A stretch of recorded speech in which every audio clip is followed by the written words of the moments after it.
ஒரு வரலாற்றை படிக்கும் பொழுது ஒரு பெண் ஏன் இஸ்லாமை அமெரிக்காவிலே ஏற்றால் என்று ஒரு வரலாற்றை படிக்க நேர்ந்தது.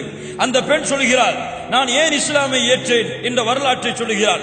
என்னுடைய காலத்தில் என்னோடு வாழக்கூடிய ஒரு வாலிபன், அவனை நான் சந்தித்தேன். நான் இவ்வளவு அழகாக இருக்கின்றேன், என்னை ஏன் நீ பார்க்காமல் என்னை பார்த்தால் குனிந்து செல்கிறாய்? இவ்வளவு அழகாக வசீகரமாக ஆடை அணிந்திருக்கின்றேன், ஆனால் என்னை பார்த்தாலோ நீயோ தலைகளை தாழ்த்தி கொண்டு செல்கிறாயே, என்ன காரணம்? ஏன் இந்த மாற்றத்திற்கு காரணம்? அவர் கூறினார், அந்த வாலிபன், அல்லாஹ் என்னை மன்னிப்பானாக, என்னுடைய முன்னாள் காலத்தை அல்லாஹ் ரப்புல் ஆலமீன் எனக்கு கொடுத்த இஸ்லாமிய மார்க்கம், இந்த இஸ்லாமிய மார்க்கத்திலே அல்லாஹ் ரப்புல் ஆலமீன் கொடுத்த கட்டளை, எந்த ஒரு அந்நிய பெண்ணையும் என்னுடைய பார்வை பார்க்க கூடாது. அதன் காரணமாக என்னுடைய பார்வையை நான் தாழ்த்தி செல்லுகின்றேன். ஒரு அந்நிய பெண்ணை என்னுடைய பார்வை பார்த்தால், அல்லாஹுடைய தூதர் முஹம்மது ரசூலுல்லாஹ் ஸல்லல்லாஹு அலைஹி வஸல்லம் சொன்னார்கள், அது கண்கள் செய்யக்கூடிய உபச்சாரம் என்று. அல்லாஹ் கூறிய கட்டளையை ஏற்று இந்த நிலைப்பாட்டிலே நான் இருக்கின்றேன்.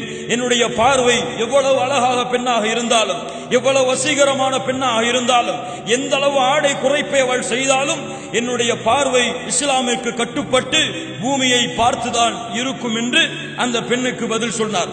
அப்போது அந்த பெண் கேட்டார், பலர் இஸ்லாமிய மார்க்கத்திலே இருக்கிறார்கள், முஸ்லிம்களாக இருக்கிறார்கள், ஆனால் அவர்கள் எல்லாம் பார்த்து கொண்டுதானே திரிகிறார்கள். நீ இஸ்லாமிலே இருக்கிறாய், ஆனால் உன்னை தடுப்பது எது? ஏன் இப்படி நீ செய்வதிலிருந்து விலகி இருக்கிறார்? அவர் சொன்னார், அந்த வாலிபர், இன்னி அகாஃபுல்லாஹ், என்னை தடுப்பது அல்லாஹ்வுடைய அச்சம், என்னை தடுப்பது அல்லாஹ்வுடைய பயம். அல்லாஹ் என்னை பார்த்து கொண்டிருக்கின்றான், நான் பார்க்கின்ற பார்வை அவனுக்கு தெரியும். இந்த பார்வையின் மூலமாக நான் பாவம் செய்கின்றேன், இதிலே அல்லாஹ் என்னை தண்டித்து விடுவானோ என்பதை நான் அஞ்சுகின்றேன். என்ன கண்ணியம் பாருங்கள், என்ன உயர்வு பாருங்கள், இஸ்லாம் எமக்கு கொடுத்திருக்கக்கூடிய வழித்தடத்தை பாருங்கள்.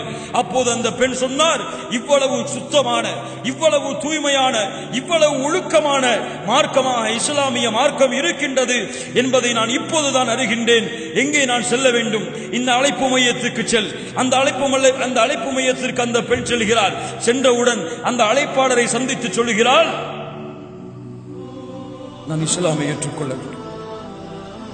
அல்லாஹு அக்பர், அஷ்ஹது அல்லா இலாஹ இல்லல்லாஹ் வ அஷ்ஹது அன்ன முஹம்மது ரசூலுல்லாஹ்.